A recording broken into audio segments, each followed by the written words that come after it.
Pablo. Pablo, muchas gracias por estar en nuestro primer evento. Pablo, además de ser Professional Scrum Trainer en Scrum.org y Kanban Trainer acreditado de Kanban University, es consultor de negocio independiente, enfocado en ayudar a las personas a crecer y mejorar las ciudades. Es ingeniero informático que comenzó su carrera en el 2002, descubrió las metodologías ágiles en el 2009 y desde entonces turismo, educación, banca y videojuegos. Su foco principal es la formación y la consultoría. Pablo es un lector voraz, guitarrista frustrado y apasionado del surf y la nieve. Viene a compartir con nosotros 3 trampas del coaching de equipos y herramientas poco habituales para ayudar a evitarlos.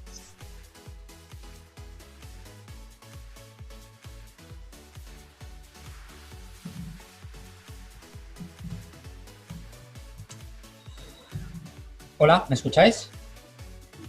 Sí, todo bien. Todo bien, perfecto. Pues nada, muchísimas gracias por madrugar. Aquí ya en España son casi las 4:15 de la tarde, así que ya casi estamos tomando café. El título de la charla, como veis, es Coaching en equipos remotos. Y conforme he ido desarrollando tanto la presentación como las ideas, me he ido encontrando con otra trampa, más las que os voy a contar ahora. La primera de las trampas con la que me suelo encontrar a la hora de entrar a una organización. Hay una organización que me llama y me dice: oye, Pablo, quiero mejorar la forma en la que trabajamos, me estoy quedando atrás con respecto a los competidores, ¿qué tengo que hacer? Yo lo que quiero es que me hagas coaching de equipos. Vale, venga, pues nada, vamos a empezar, ¿no? Y la primera trampa con la que me suelo encontrar en el momento en el que empiezo a trabajar con equipos es dependencias. Vale.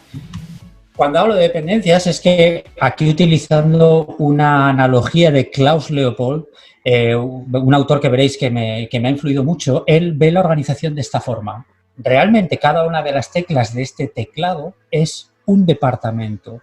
Y muchas veces en las organizaciones se nos incentiva para escribir, para ser capaz de apretar esa tecla que tenemos que hacer lo más rápido posible.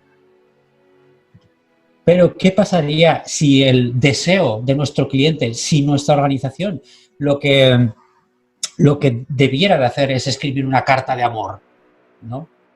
Entonces, si nuestro cliente lo que necesita de nosotros es escribir una carta de amor, ¿realmente tiene sentido el cómo estamos organizados y estructurados?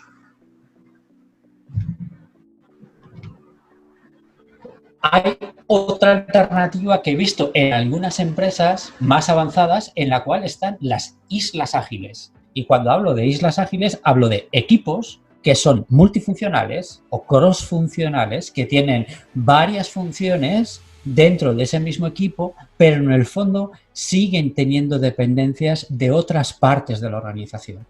No sé si os resultará familiar o no, especialmente en estructuras organizacionales antiguas, aunque no tiene tanto que ver con el tiempo, sino también un poco con el modelo mental de las personas que las diseñan. Fijaros, Russell Ackoff. Este hombre ya falleció, un pensador sistémico que dice: el rendimiento de un sistema, el rendimiento de una organización no es la suma de sus partes, sino el producto de las interacciones.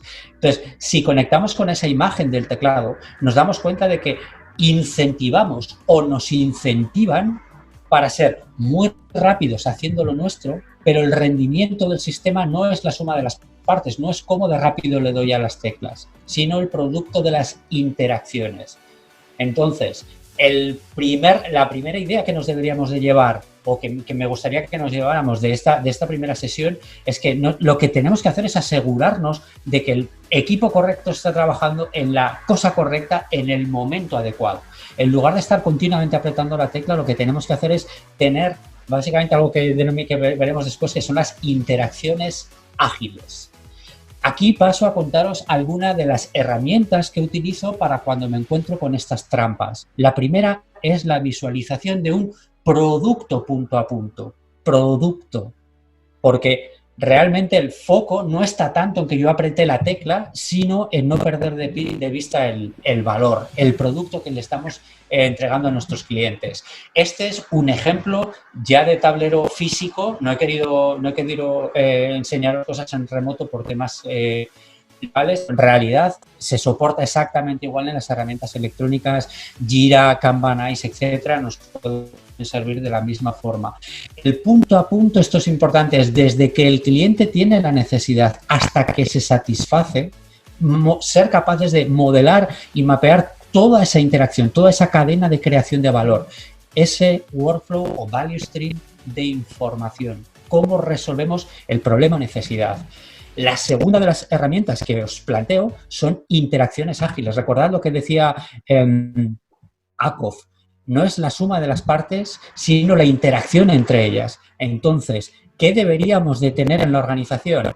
Aquí he cogido la idea del método Kanban, pero no tanto por lo que llamamos cadencias, sino por estas ideas.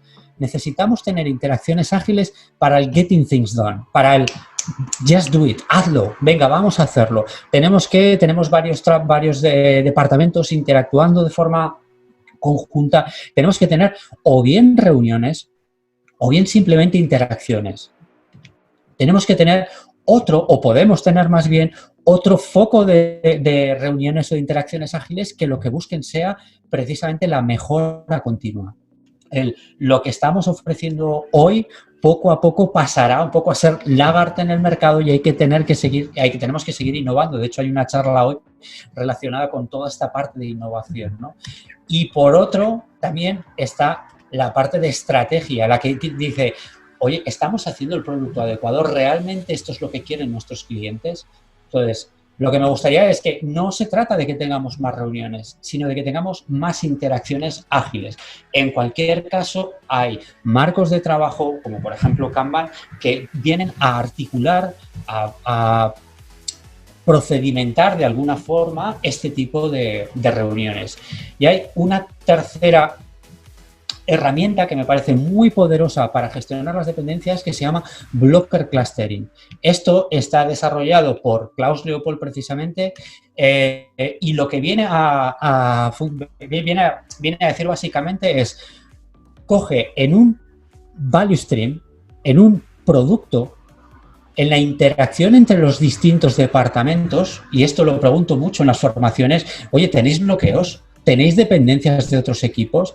Vamos, os podría decir que casi el 100% de los alumnos me dicen, sí, tenemos un montón de dependencias. Entonces, Blocker Clustering lo que te dice es, mira, todas estas dependencias, recógelas. Coge y empieza a visualizarlas, hazlas explícitas, una de las prácticas muy importantes de Kanban. Y una vez que tengas un determinado volumen, puede ser, por ejemplo, un par de meses de trabajo, empieza a recogerlas y clusterizarlas, a agruparlas. Por ejemplo, agruparlas por cuál es la fuente, el origen, o el departamento, el área o el equipo, pero no con la intención de apuntar con el dedo, de este blaming, de culpar, ¿no? Simplemente es la estructura organizacional, es el teclado, así es como estamos a día de hoy y eso provoca muda, provoca desperdicio, provoca que no haya flow. Entonces, la idea es que una vez que recogemos esta información y tenemos que hay determinadas causas que están provocando parte de estos bloqueos, lo que podemos hacer con ellos es tratar de solucionarlos. Y una de las formas de hacerlo es evaluar, por ejemplo, la facilidad a la hora de resolver el problema y el tiempo que requiere el ponerlo en marcha, con el fin de evaluar y determinar cuáles de las acciones de mejora serían las más adecuadas. Esto es simplemente una forma de tratar de resolver temas de las dependencias dentro de los equipos. Quedaros con una idea, no vamos a poder eliminar todas las dependencias, eso es imposible, pero uno de los objetivos sí que es tratar de reducirlas. Interacciones ágiles, blocker clustering y la visualización end-to-end son tres de las ideas que nos deberían de ayudar a resolver este tema de dependencias. Vamos a la segunda de las trampas, que es el end-to-end flow. Agilízame estos equipos. ¿Vale? Yo quiero que hagáis vuestra magia, que pongáis en marcha Scrum o XP o cualquier método de trabajo que se os ocurra, pero lo que queremos es que desarrolléis más rápido el producto. Vale, está muy bien. Sí, vale, agilizamos esto. Pero si volvemos a coger la idea de Russell Ackoff, eso es solo una parte de todo el value stream completo. Desde que se genera la idea, se escribe el business case, se analiza si hay demanda, se evalúan los riesgos, se evalúa el coste, el esfuerzo y la validez técnica, hasta que llega el equipo de desarrollo, es tierra del desperdicio. Aquí hay muchísimas oportunidades de que el trabajo se pare. Esto Donald Reinersen le pone un nombre y lo que viene a decir es básicamente que hay mucho más desperdicio en toda la parte de upstream, en toda la parte desde que se genera la idea hasta que llega normalmente a los equipos de desarrollo. Hay mucho más desperdicio aquí precisamente que donde me contratan las organizaciones para que trabajen, ¿vale? Esto lo llama fuzzy front end. Dice, hay mucho más por ejemplo, un ejemplo que me está ocurriendo en uno de los clientes. El comité de estrategia se sienta una vez cada 6 meses para asignar el presupuesto.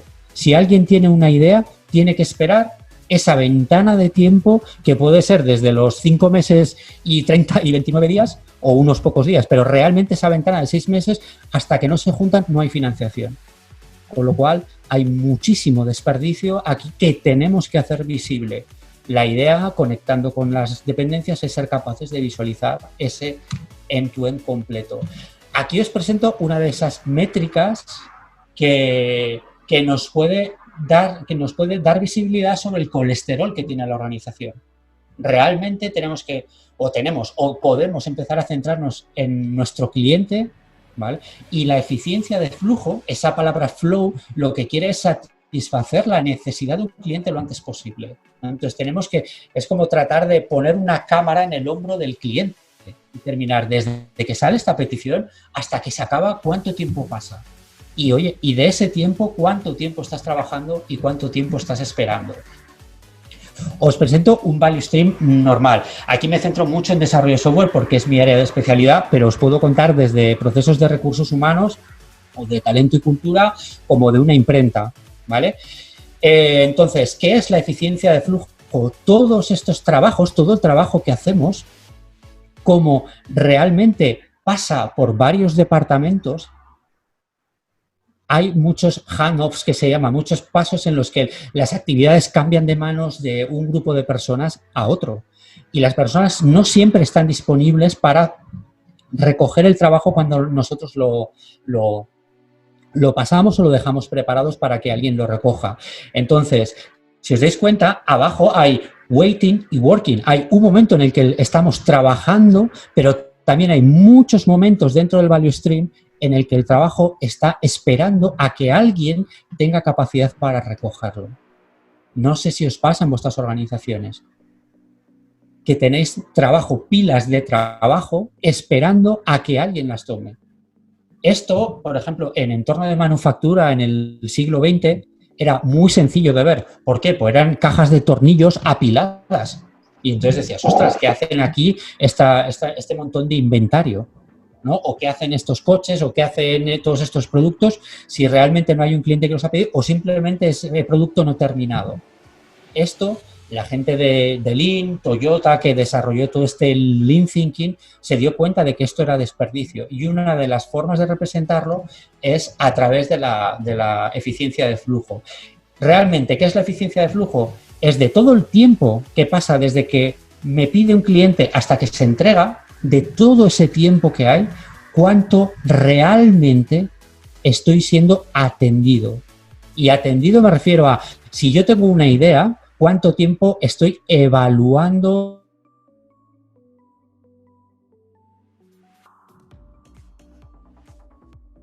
mucho más idea, comparado con el tiempo total, desde que lo empezamos hasta que lo completamos.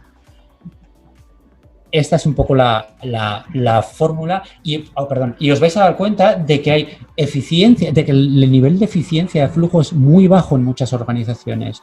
Hablamos de entre un 1 y un 5%. Cuidado, esto es 5 de cada 100 horas son valor añadido. El resto es el trabajo está esperando. Y volver a conectar con el teclado y con el tener que pulsar muy rápido. Si yo estoy pulsando muy rápido, cuando llega un trabajo nuevo, o bien tengo que parar lo que estoy haciendo, o bien se tiene que esperar hasta que termine, ¿no? Entonces, esto es normal y viene un poco de la forma en la que estamos estructurados. Una de las cosas que buscamos precisamente es tratar de mejorar esta eficiencia de flujo. ¿Cómo podemos hacerlo? Los leverage points, ¿cómo podemos hacer para empezar? Primero, visualicémosla, empecemos a dar visibilidad ahí y después, importante, reduzcamos el número de proyectos o de productos que hay en progreso. De esto hablaremos después, simplemente quedaros con esta idea. Cuantas menos iniciativas, menos proyectos, menos trabajo en progreso haya, ¿vale? Mayor va a ser la eficiencia, de flujo. Segundo, también un concepto de Kanban que puede ser interesante, las clases de servicio. Las clases de servicio es cómo gestionamos la demanda cuando viene.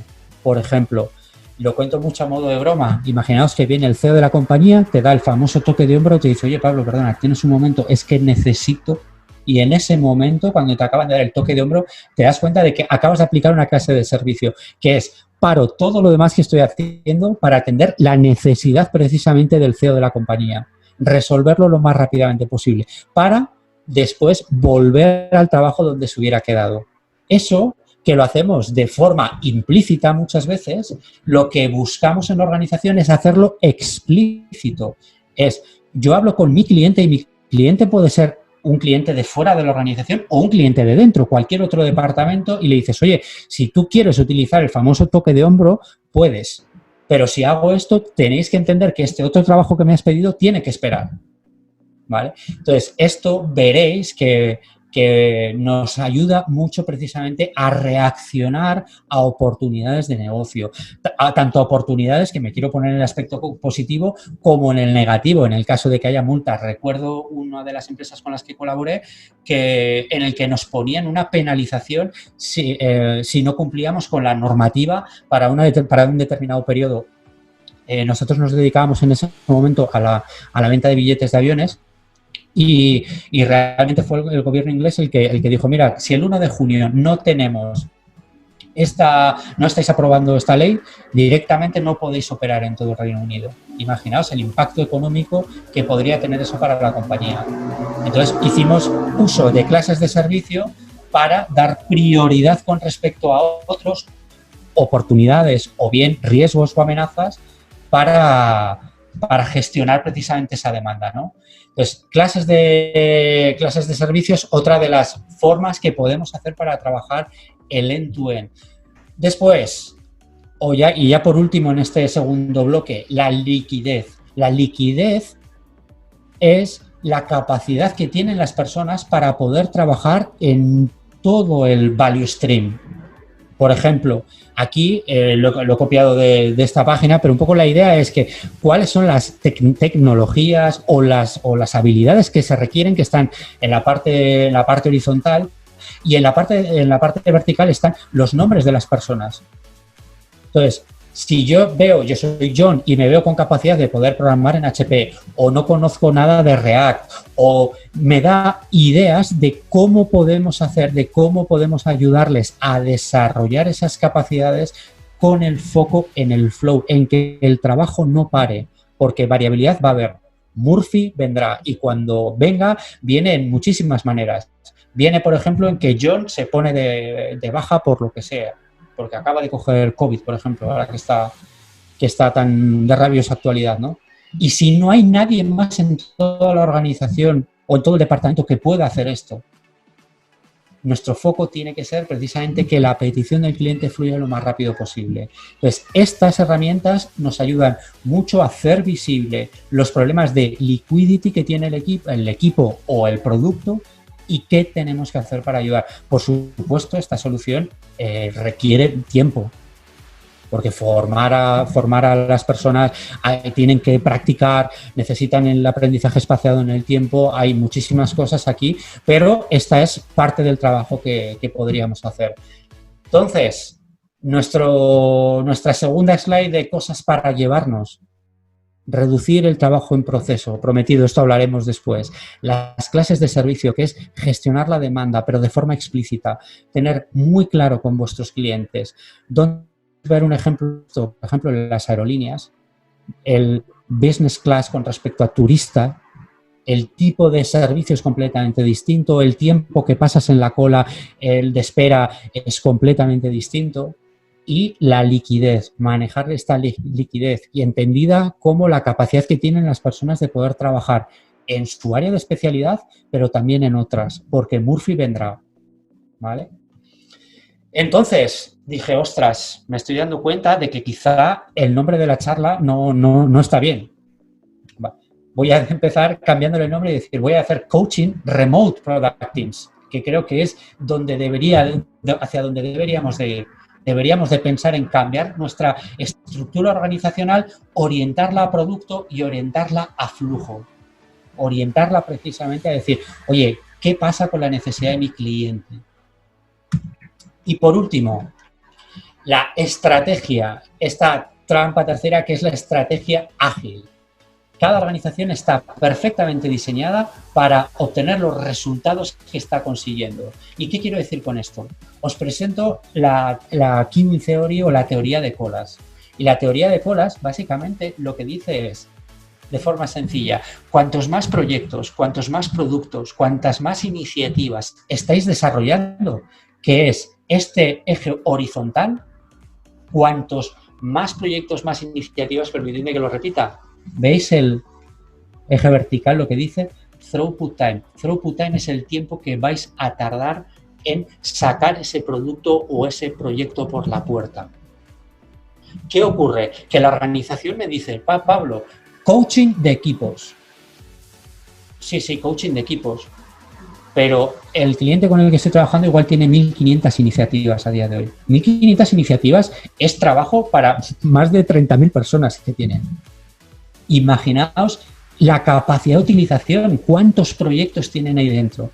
Y se sorprenden de que tarden tanto. Si os dais cuenta, prácticamente tienen una mentalidad de eficiencia de recursos, de que todo el mundo esté ocupado trabajando y para eso, venga a meter proyectos, venga a meter proyectos, venga a meter proyectos. ¿Y qué ocurre? Si estoy trabajando a este nivel, resulta que el tiempo que tardo en sacar ese trabajo, ¿vale? Voy a intentar pintarlo a un riesgo de...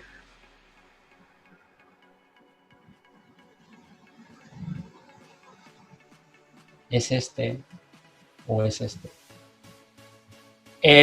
Os hago una pregunta. Pensad en vuestras empresas. ¿En qué capacidad de utilización creéis que están? ¿Alguien que desactive un momento el micrófono para no hablar yo solo? ¿Qué me podríais decir? ¿Alguien se atreve?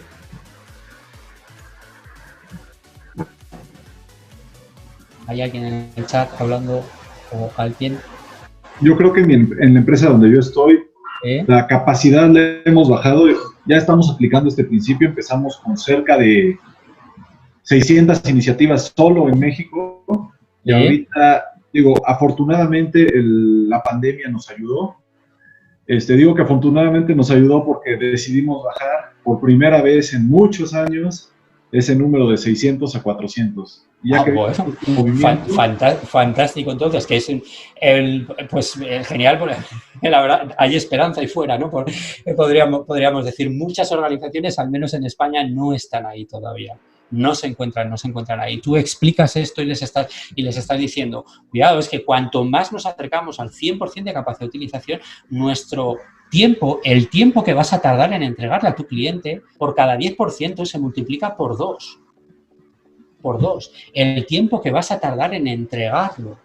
Y esto, hasta ahora he estado haciendo trampa, un poco de trampilla, porque os he puesto como ejemplo un entorno que tiene poca variación o poca variabilidad. Y cuando hablo de poca variabilidad, me imagino siempre, y lo uso mucho en las formaciones, me imagino el McDonald's, por ejemplo, o cualquier compañía de comida rápida, ¿no? ¿Por qué? Porque la forma en la que se hace un Big Mac o la forma en la que se hace el cuarto de libra con queso es exactamente igual, no importa el restaurante, porque además es que hay una receta, sigue la receta, da igual. Pero claro, si pensamos en el trabajo del conocimiento, en los problemas en los que muchas veces el cliente ni siquiera sabe qué es lo que necesita, no nos encontramos en esta línea gris, sino en esta línea rosa de aquí. Y si os dais cuenta, con menor utilización ya empiezas a multiplicar por 2 el tiempo. Entonces, he insistido y sigo insistiendo. Hay que trabajar con la estrategia para reducir la cantidad de iniciativas y de proyectos. Y esto no implica que se tengan que ir a la competencia, implica decir, es que ahora no te lo puedo hacer, ahora no puedo. Y quiero buscar la predictibilidad, quiero ser capaz de decirte cuándo lo vas a poder tener. Y habrá muchos clientes que seguramente se esperarán porque tenéis una buena imagen de marca, porque, oye, estás siendo transparente conmigo dentro de 2 semanas, ¿vale? Pues me espero 2 semanas. ¿Vale? Entonces, es muy importante que entendamos cuáles son los efectos precisamente que conlleva el tener muchas iniciativas ahí dentro. 4 formas de mejorarlo. La primera de ellas es reducir la cantidad de trabajos o de proyectos o de iniciativas que hay en marcha. La segunda es trabajar más rápido. La tercera, añadir más recursos, más capacidad, más máquinas, más personas. Y la cuarta sería quitar, gestionar la variabilidad, Murphy, cosas que hay en el proceso, cosas que nos ayuden a colaborar de mejores maneras. Y aquí me voy a poner el modo brujo.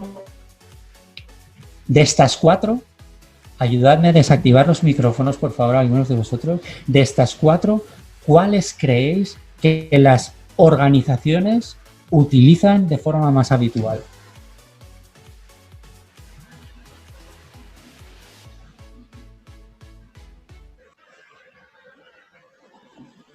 A ver, me arriesgo, Pablo. Añadir más personas.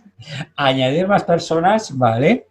Y, hombre, otro clásico, sin lugar a dudas, es trabajar más rápido, que es pulsar más rápido a la tecla todavía. Claro, dices, realmente estamos eligiendo la solución incorrecta, ¿no? Es, en lugar de hacer esto, lo que tenemos que hacer es precisamente esta solución que no es intuitiva, sino el reducir la cantidad de proyectos o de iniciativas que tenemos en marcha.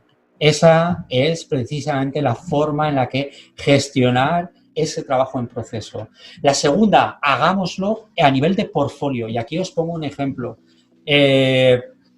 Representado, estrategia de negocio, cuáles son los proyectos o iniciativas que vamos a poner en marcha para precisamente tratar de posicionar nuestra organización en una ventaja competitiva. Tenemos que poner en marcha varios productos o tenemos una estrategia de innovación en los 3 horizontes, etcétera. ¿Qué vamos a hacer para hacer esto? Y ahora, aquí lo importante, os decía, gestionar el WIP. Pero es que si tú gestionas el WIP en los equipos, en las personas que están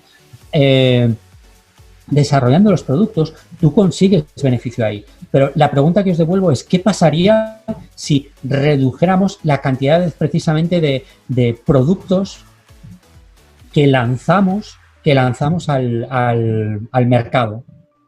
¿Vale? Yo no estoy hablando de la innovación, que la innovación debería de llevar un carril completamente distinto. Lo que quiero decir con esto es que si debemos de gestionar el WIP, debemos de limitar la cantidad de trabajo que hay dentro, limitar, quizá no es la palabra correcta, pero sí gestionar el WIP en aquel lugar en el que quieras obtener los beneficios.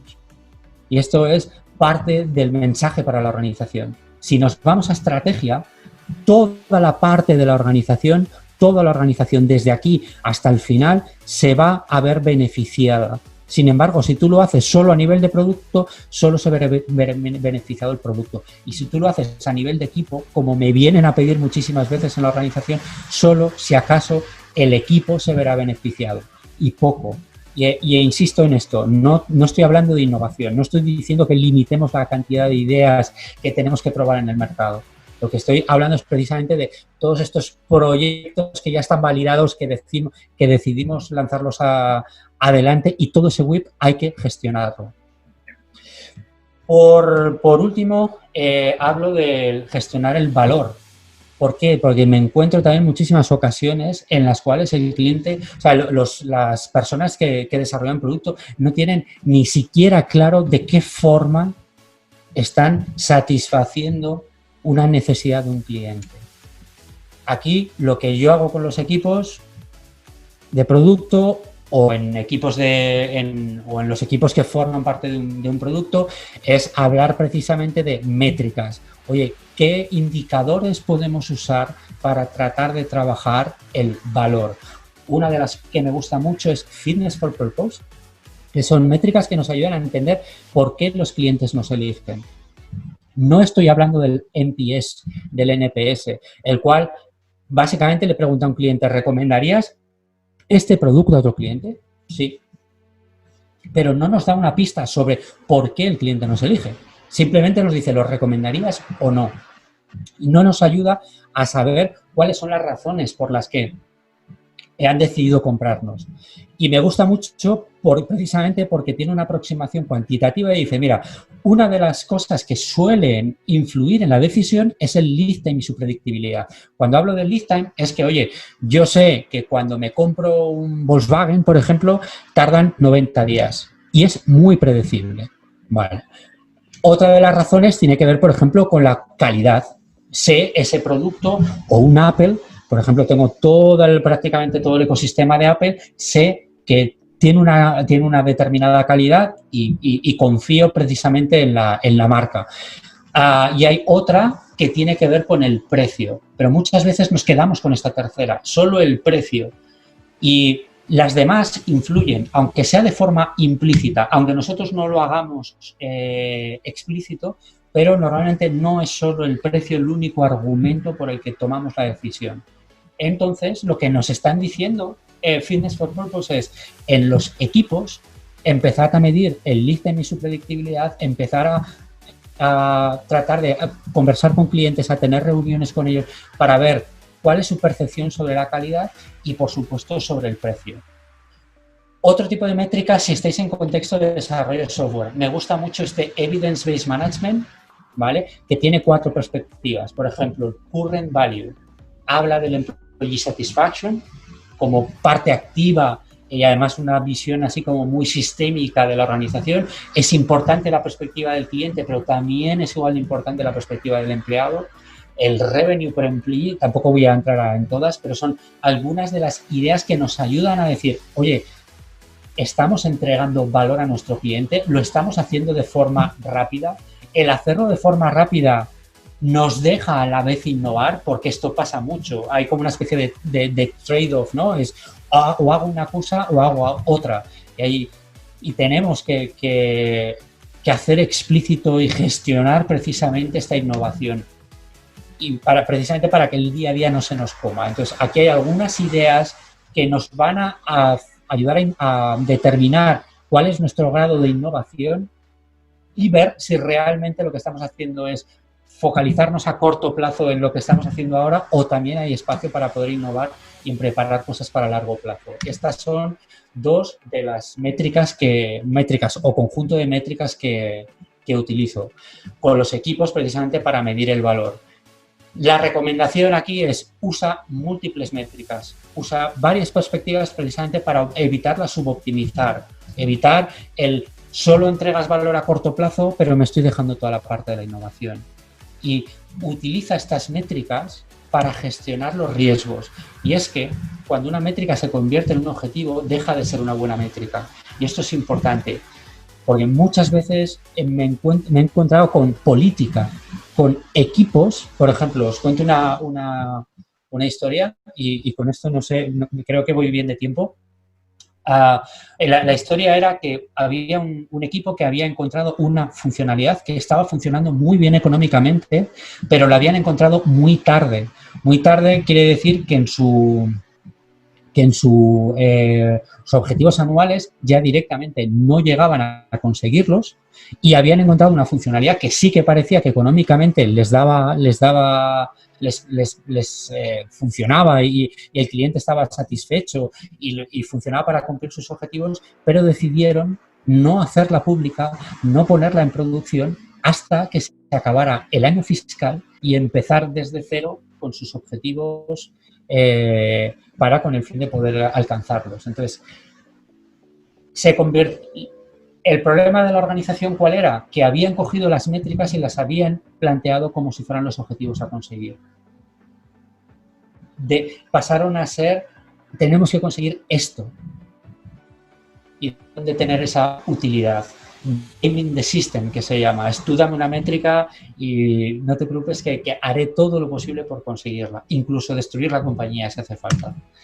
Entonces, me vuelvo al título de nuevo. Coaching Remote Product Teams. Dije, tampoco está bien. Si acaso, Coaching the Strategy Board, básicamente porque tenemos que trabajar la estrategia, tenemos que trabajar esta parte de innovación y esta parte de gestión de portfolio y por otra parte, Product Teams. Concluyo con 3 ideas. La primera, resumen, dependencias. No vamos a poder eliminar todas las dependencias. Va a ser, yo diría que es imposible de eliminar las dependencias. ¿Podemos tratar de reducirlas? Sí, pero es mucho mejor implementar interacciones ágiles. Visualizar el end-to-end que nos dé tiempo de anticipar, de coordinar cómo fluyen las peticiones de nuestros clientes. Y una herramienta que nos va a ayudar es el blocker clustering. Visualiza dónde está el colesterol, dónde están los bloqueos, pasado un periodo de tiempo, y esto nos ayuda a optimizar precisamente la entrega de valor. Product Teams, Product End-to-End, eficiencia de flujo, recordar 5 o 10 de cada 100 horas es valor, lo demás es esperas. Esto, ya os digo, hemos hecho estudios en varias empresas y estos son los números que nos salen. Gestionar el WIP. Ahora ya que tenemos la teoría de colas, la queuing theory, tratar de gestionar ese WIP. Clases de servicio, utilizar políticas explícitas para aprovechar de las oportunidades de negocio y gestionar la liquidez, la capacidad que tienen las personas para poder trabajar en procesos adyacentes. La agilidad del negocio no es un deporte de equipos. Es un deporte como mínimo de la interacción entre un montón de departamentos, de grupos, etcétera. Pero no es un deporte de equipo. Y con esto ya termino. Estrategia, Agile Strategy es sigue gestionando el WIP, mide el valor, algo que te ayude a entender realmente a tu cliente y qué es lo que valora y visualiza el portfolio. So basically 3 ideas. The first one, dependencies. Agile interactions, so we want to implement feedback loops, but not meetings. I would say meetings are important, but the idea is to implement ways to collaborate, but they don't need to be very procedural. The second thing is visualize end-to-end flow. So put people that have to make decisions in the same room and try to help them make decisions as fast as possible. And the third thing is blocker clustering. It's a tool that allows us to spot waste, to see where things, in which part of the value stream the work has stopped, and to think how to help the product team to improve that flow. Another thing is manage WIP. It's related to a product end-to-end. Manage flow efficiency, manage WIP, and classes of services that are explicit policies to help flow, to help work go faster. And liquidity, it's a capacity for people to attend or to deal with work in adjacent processes. We consider that we are very good at in our own stage. So I'm an expert. I'm an expert developing code, but I can help analyzing problems, or I can help in the testing stage. So that's the kind of thing. We need explicit policies and explicit tools to help us identify weak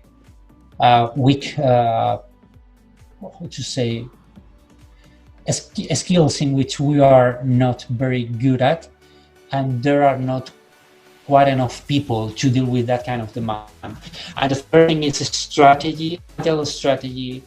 I put emphasis on managing work in progress at the strategy level. So the point here is that limit work in the place you want to see the benefits. The higher, the better. Measure value and visualize the portfolio. Bueno, este era un poco el resumen así de 3 minutos en inglés. Abrimos la ronda de... Bueno, primero, perdón, que estas son 3 de las personas con las que he trabajado, he tenido la oportunidad de pasar parte de formarme con ellos. Todas las ideas vienen de ellos y os animo a que cojáis todos sus libros y los exploréis y os los comáis porque tienen muchísimo conocimiento. Así que nada, os dejo ahí para algunas preguntas si tenéis alguna, así que yo ya me callo. Gracias por estar ahí.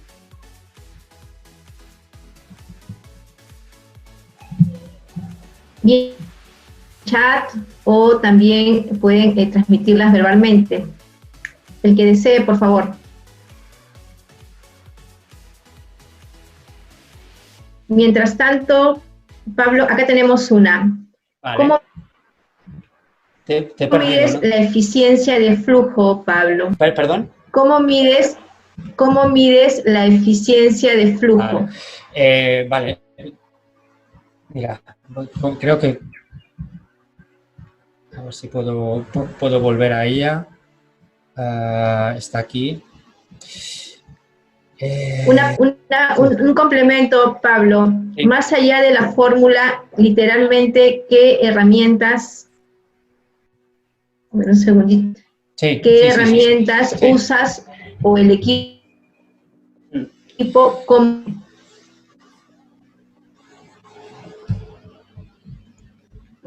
O te pierdo, no sé por qué, no sé si soy yo.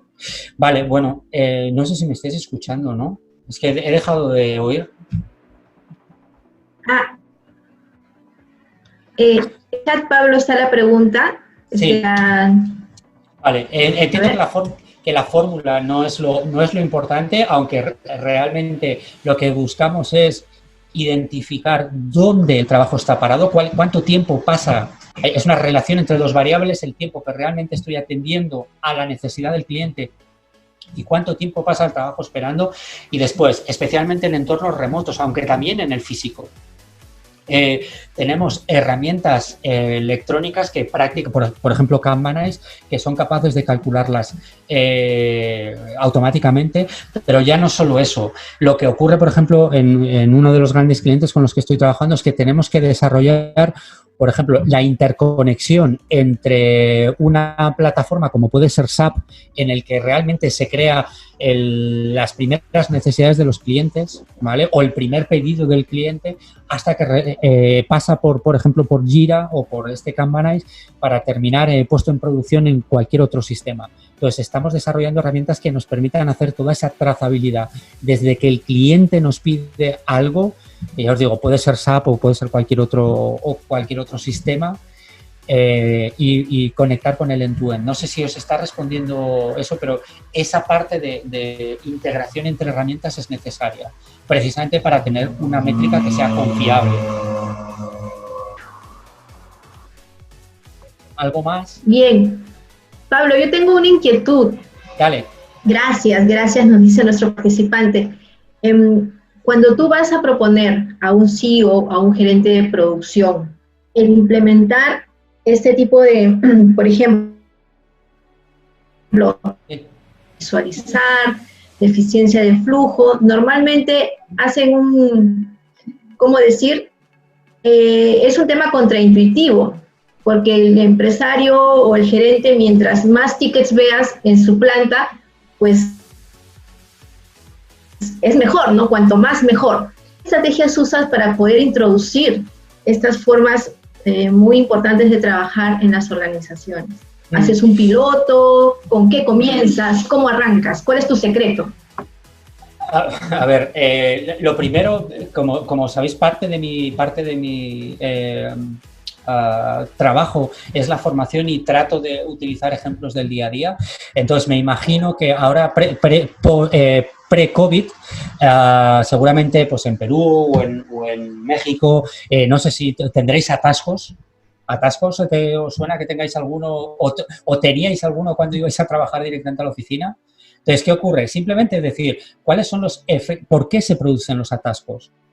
Si tú lo piensas, la autopista tiene 4, 5, 6 carriles, ¿no? Entonces, o 5, 6 o los que sean. Entonces, ¿qué ocurre cuando metes más coches de los que la organización es capaz de aceptar? Que directamente se paran. Y día tras día, precisamente, posiblemente estos CEOs o estos CTOs o estos managers están sufriendo todos los días lo mismo que están provocando en la organización. Y se enfadan y vienen de una mala leche de cuidado. Y dices, es que somos nosotros los primeros que lo estamos provocando. ¿Qué quiere decir con esto? Pues lo primero es, bueno, no quiero llamar educar porque considero a todas las personas educadas, sino reforzar precisamente ciertos mensajes que son importantes. Después, end-to-end de producto, que no estamos todavía ahí porque es un salto grande, prototipos pequeños. Yo digo siempre volar bajo el radar, que es un equipo de personas que tengan la menor cantidad de dependencias posibles. Este típico producto de innovación que ya vamos a apostar por él, pero todavía no tenemos muy claro. Tenemos un determinado presupuesto o budget y entonces no a mí, sino vamos a crear una estructura con un equipo lo más pequeño posible, multifuncional, para tratar de hacerlo. Y con eso demuestras que en el momento en el que te vas a la parte más burocrática, más estructural, es donde nos empezamos a encontrar mucho colesterol. Son un poco esas tres formas. ¿Vale? Gracias. Acá tengo otra consulta. ¿Qué consejo les darías a las organizaciones sobre cómo mejorar la gestión de recursos, las asignaciones porcentuales de personas para determinados proyectos? Vale, ok. Aquí, mira, tal y como lo hago habitualmente, de hecho es como os he enseñado, cogemos por cada producto, y esto es importante, por cada producto lo que hacemos es cuáles son las necesidades actuales y futuras y nos evaluamos dónde estamos. Y a partir de aquí la pregunta es, ¿qué queréis hacer? Tan sencillo como esto es hacer visible algo que a día de hoy, bueno, sí, igual quizás recursos humanos o talento y cultura lo tenga o no. Hagamos esto y a partir de ahí decir, es que Murphy vendrá. Y cuando hablo de que Murphy vendrá es que habrá gente que se vaya de la compañía, habrá gente que decida tener niños, no lo hagáis. Por si acaso lo estáis pensando, no lo hagáis. Lo que sea. ¿Vale? Y eso provoca precisamente que haya problemas en el flow, ¿no? En las peticiones de nuestro cliente. Entonces, consejo les darías es hacerlo visible. Y a partir de ahí es la pregunta, ¿qué queréis hacer con ello? Hay que invertir dinero en formación, en que las personas puedan empezar a trabajar en procesos o en partes del trabajo en las que no se sienten a gustos. Hay que acompañarla, hay que hacer pair working, ¿vale? Y hay una tercera, ¿verdad, de Melanie? Yes. Yeah, okay, so I will try to do my best. Hi, Melanie. So when a metric becomes a goal, the point is that many times, how to say in English? Well, let me ask this, Pablo. I think I heard you say gaming the system. Mm-hmm. Is that kind of the idea that when people when they turn their metrics into the goal, they just start trying to drive everything that way? Yeah. And it is kind of a false productivity or something like that. Yeah, I was thinking about the subprime crisis in 2007. So, I mean, people were told, sell these kind of products. That's your goal. Okay, perfect. I'm going to sell that stuff. And I guess that they didn't even know what they were doing or the kind of impact in terms of unemployment and stuff like that. So that was my goal. That's good. And can the people behavior, the behavior of people change? Right. I think that's a great example. In the U.S., an example would be the Wells Fargo. You know, that became such an important goal that no matter what, they did things the wrong way and didn't think of their customers. Yeah. They were just focused on that one number. So, okay, I wanted to make sure I understood. Thank you. Thank you very much. Gracias, Pablo. La verdad, para mí un honor tenerte acá. Todo lo que has comentado puedo darte simplicidades en las organizaciones, cuán impacto genera en el resultado final. El tema de dependencias, estamos trabajando estrategias puntuales para acercarlas, para colaborar. Cuando se incorporan en los equipos, cómo están las soluciones y nos facilitan el proceso. Se genera mucha empatía, la colaboración al máximo. Lo que comentaste, las políticas de información que no está escrita y que vivimos en las obviedades y que en el día a día nos puede generar muchas dificultades. Finalmente, cuando eres insistente, mi reflexión es también ser muy perseverante y comenzar de a poco, dijiste, Pablito, de poco a más. El tema del WIP, limitar el trabajo en progreso, es un desafío primero mental. Cuando lo comienzas y ya tienes el espacio para hacerlo en la práctica, vas ganando más personas que te ayudan a facilitar esto. Gracias de corazón, gracias por tu generosidad, gracias a todos por esta ponencia.